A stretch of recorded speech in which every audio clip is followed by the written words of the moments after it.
Comment convertir du texte en voix avec Kokoro TTS? En gros, si on cherche Kokoro TTS XGRAT ou similaire, on le trouvera. C'est cette page ici qui est en fait une application. Et ce que fait cette application maintenant, c'est, elle nous permet pour l'instant d'utiliser l'anglais. Espérons qu'à l'avenir, ils ajouteront plus de langues. C'est un text-to-speech qui permet une lecture illimitée.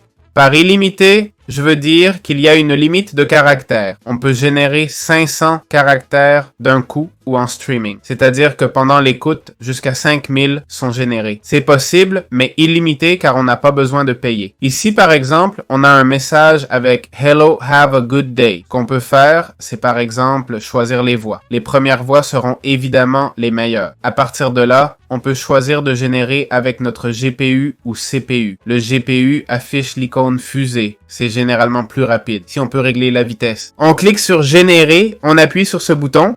Et là, ça va commencer à générer. Comme vous voyez, il l'a fait en chuchotant. Je vais appuyer sur play. Je vais prendre celle de Bella, par exemple. Générons à nouveau.